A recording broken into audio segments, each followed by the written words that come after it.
There's a guy at almost every workplace. You know exactly who I'm talking about. He comes in 5 minutes late, takes the longest lunch breaks, disappears for 20 minutes at a time, and nobody knows where he went. He never volunteers for extra projects, never stays past 5 o'clock, never seems particularly stressed about anything, and he has worked there for 11 years. Meanwhile, the person sitting next to him is sharp, ambitious, always the first one in and the last. He got laid off in the last restructuring round, along with 3 other high performers who gave that company everything they had. If you've ever witnessed something like that and felt genuinely confused by it, you're not alone, because on the surface it looks like a glitch, like the system malfunctioned, like the universe got it backwards. But here's what's actually happening. And it has nothing to do with luck, favoritism, or office politics. It has everything to do with one of the most counterintuitive principles in how organizations, money, and human behavior actually work together. And once you see it, really see it, you won't just understand why that guy never gets fired. You'll understand something far more valuable about how to build genuine financial security in a world that is becoming less predictable every single year. Most of us were handed the same instruction manual about work and money.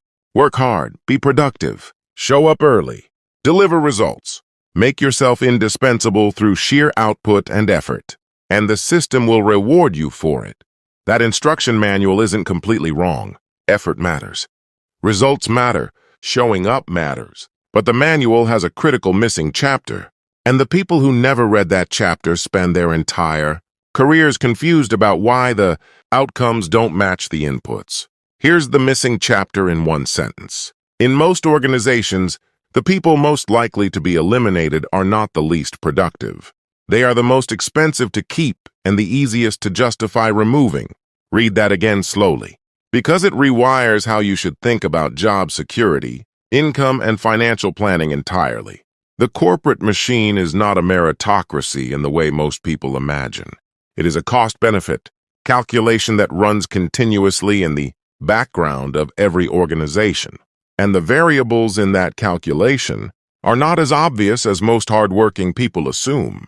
Let's get into the actual mechanics of this. Meet 2 people at the same company. First, there's Driven Diana. She earns $95,000 a year. She's been promoted twice in 4 years. She leads projects, mentors junior staff, generates measurable results, and is widely considered one of the top performers in her department. She is also vocal about her ambitions. She asks for raises. She takes on high-visibility work. She is, by every conventional measure, exactly the kind of employee a company should want. Then there's Steady Sam. He earns $54,000 a year. He's been in the same role for 9 years. He does his work adequately, not brilliantly, not poorly, adequately. He doesn't ask for raises very often. He doesn't create waves. He doesn't generate headlines internally. He just shows up, completes his lane, and goes home. When the company hits a difficult quarter and the CFO asks every department head to reduce headcount costs by 18%, here's what the math looks like. Eliminating Diana saves $95,000 plus benefits, call it $115,000 annually in total compensation. The justification for removing a high performer is uncomfortable but manageable.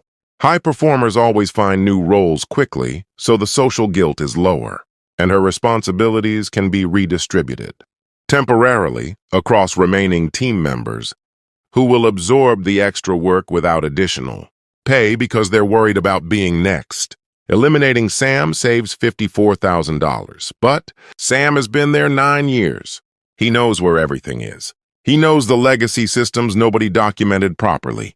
He knows the clients who only want to speak to him specifically. Removing Sam creates immediate operational friction that has a real cost, and the saving is significantly smaller. The spreadsheet makes the decision before any human being in that room has a moral opinion about it. Diana gets the call. Sam gets a card on his 9th work anniversary. This is not cynical fiction. This is a pattern that plays out in companies of every size, in every industry, in every economic cycle. And the people it hits hardest are almost always the ones who were doing exactly what they were told to do. Here's the genuinely interesting part. Sam isn't lazy in the way people assume. He's not doing nothing. He has accidentally, or sometimes quite deliberately, activated 3 specific protection mechanisms that make him structurally difficult to remove. The first is low cost relative to replacement. Sam costs $54,000.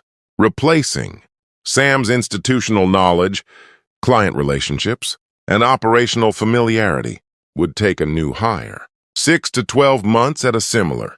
Salary plus recruiting costs plus training time. The math of removing Sam often doesn't work cleanly. Diana, despite being more talented, costs nearly twice as much and her skills are more transferable, meaning a replacement could get up to speed faster. In a cost-cutting environment, high cost combined with high replaceability is a dangerous combination, regardless of performance level. The second is low visibility of impact. This sounds like a disadvantage, but it's actually protective in volatile times. Diana's work is highly visible. When she delivers, leadership notices.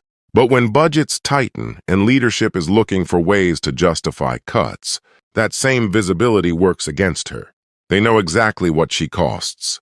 They know exactly what she does.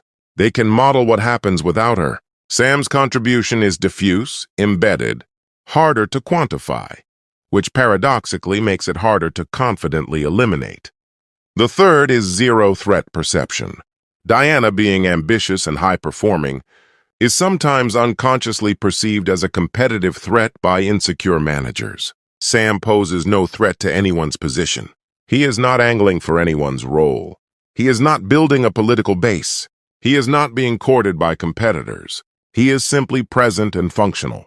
In organizations with certain kinds of leadership cultures, that absence of threat translates directly into a form of quiet safety. Now here is the deeper financial truth underneath all of this. Job security and financial security are not the same thing, and confusing them is one of the most common and costly mistakes working people make. Job security is about being protected within a specific organization structure.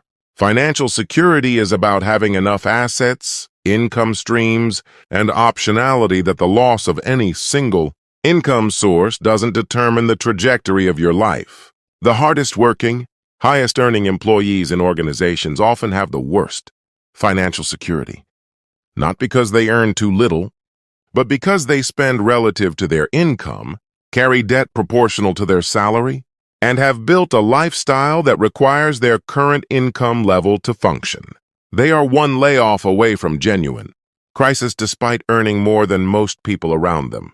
This is sometimes called the high earner trap, and it catches people who were so focused on climbing the income ladder that they forgot to build anything underneath it. Here's the financial principle that changes everything once you understand it. Your employer is a single client, and no serious business operates with only one client. Freelancers know this instinctively. They diversify their client base because losing one client shouldn't be existential.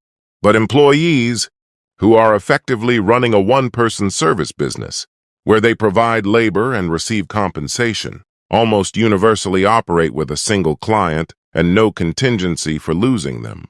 The people who achieve genuine financial security, not job security, but real financial freedom, are the ones who treat their salary as the starting capital for building something that doesn't depend on any single employer's quarterly results.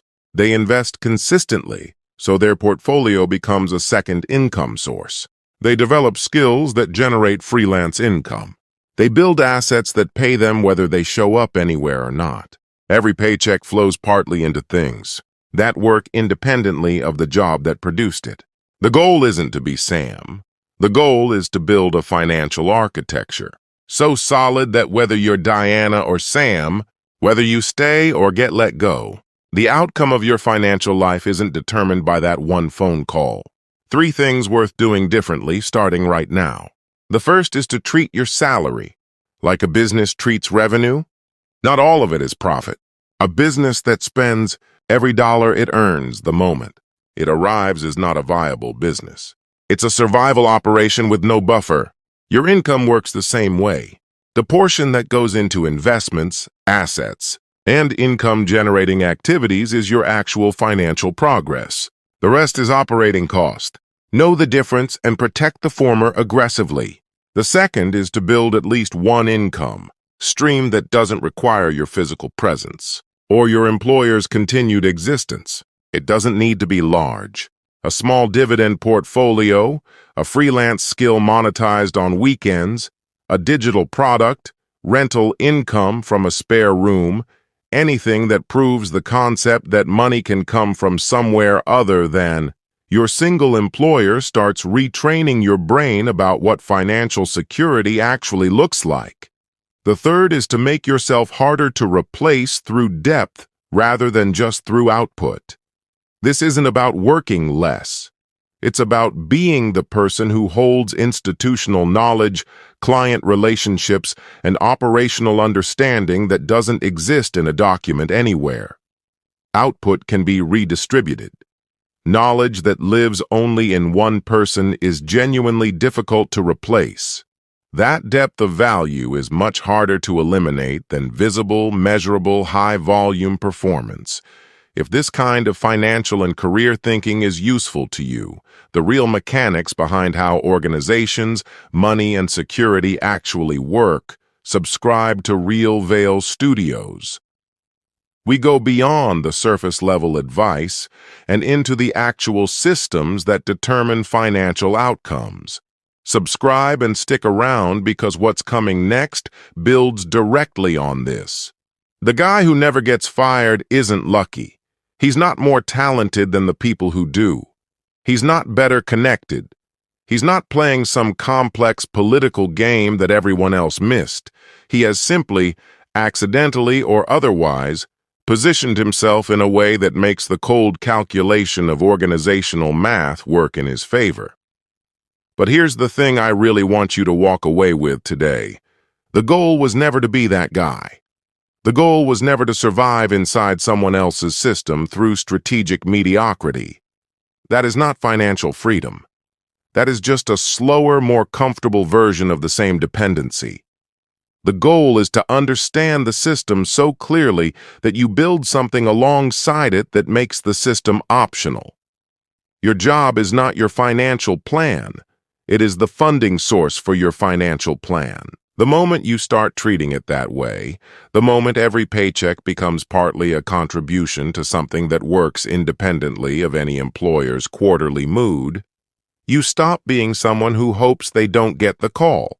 You become someone for whom the call, if it ever comes, is simply the beginning of a different chapter. That is real security. And it was never sitting in a performance review.